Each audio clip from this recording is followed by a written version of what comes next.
Mr. Mukherjee, what do you make of this? I mean, a clear-cut edge for the Bharatiya Janata Party. Now, we know what happened in 2021. Let's not let the emotions get the best of us or these numbers, early on indicators. What do you suggest? 34 years of the left in Bengal, there was clear-cut decimation. What do you think is going to happen this time around? A direct contest between Mamata Banerjee and Prime Minister Narendra Modi and the Bharatiya Janata Party. How credible do you think these numbers stand just as we're broadcasting this to our viewers?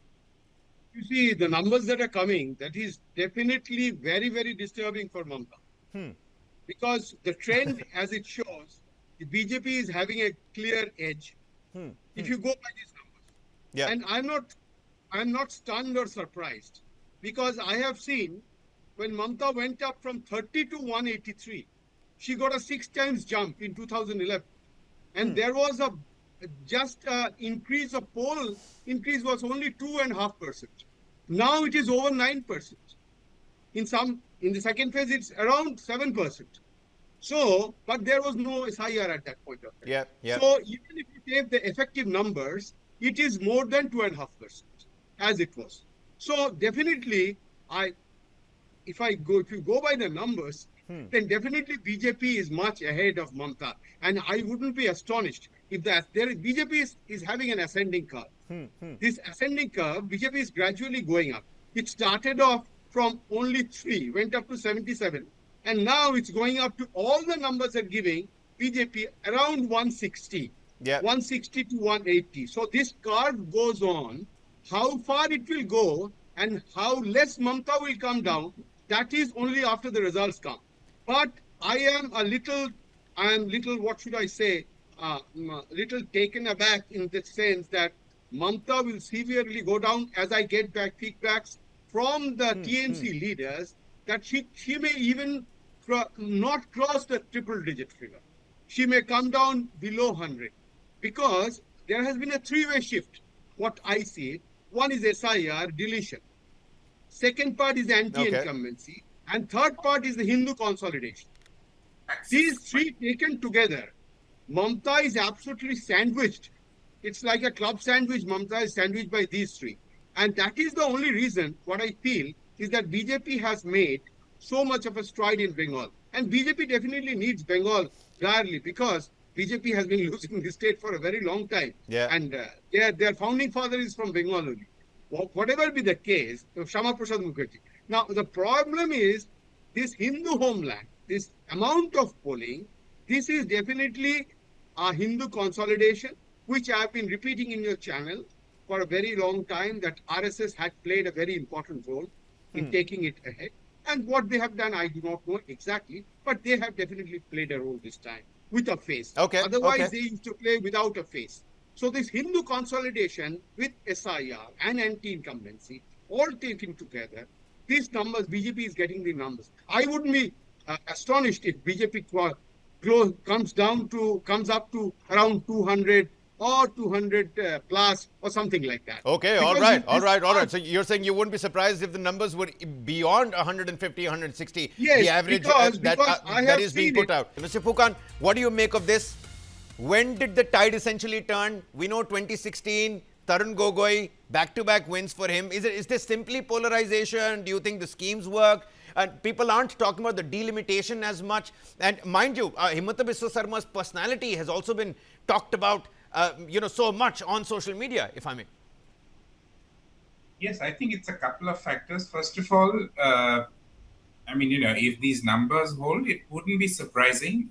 What is surprising is that actually they've done better than the last time around. They had 75 NDA plus. I mean, the NDA had 75. So it is actually an improvement on their 2021 score.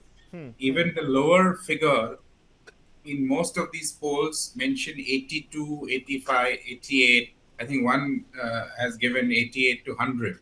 Access Mind, that's right. I think that would surpass even Mr. Sharma's expectation, because I heard him say in one of the interviews that they are expecting around 90 seats. The alliance is expecting around 90 seats. So a couple of things. Obviously, what wouldn't have worked if these numbers hold, I repeat, then the grand alliance of the Congress would not have worked. it was key to actually the party doing well in Upper Assam. Upper Assam is very crucial. Upper Assam is Eastern Assam. So Eastern Assam, you have to do well to, if you do well, then generally things would have fallen in place for the Congress alliance. That may not have happened. The Riser Dol, the Assam Jatiya Pariষদ, these are all small parties. They came together. That may not have happened. That may not have worked in their favor. Secondly, as you rightly said, the tea garden community, they have moved towards the BJP. They used to be a stronghold of the Congress for the longest time, but they have decisively moved since 2014. They have decisively moved towards the BJP. And last but not the least is the welfare schemes. I can't think of one segment that has been left out by the government of Assam. So you have Arunodaya scheme. Arunodaya scheme is a scheme where they give cash transfers to women of poor families. Then you have incentive schemes, including giving scooties to girl children who pass their 12th to go to college. Then they give some kind of allowance to students. So practically, they give assistance for farm implements to farmers. That is in addition to Kisan Samman Nidhi, which is given by the center. So the same amount. So the center gives 6,000. Assam government adds another 6,000. So a lot of welfare schemes have actually. So essentially, a huge wave of pro-incumbency is what I've understood. Essentially, Mr. Phukan. And no, but that's not. Hang on, Kavi. No, that's not what I meant to say. It was a very keenly contested election. Okay. I wouldn't say that this was a wave election in favor of BJP. No. From what it seemed like a no election in, say, when I was there in the state around December, January, to March, I mean, just in the run-up to the weeks,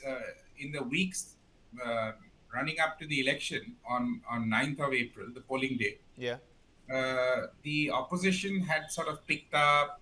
They had campaigned very hard. But eventually the passport row came to light. People started talking about that. Remember the Zubeen Garg untimely death of Zubeen Garg. A lot of youngsters suddenly talking about Zubeen Garg factor.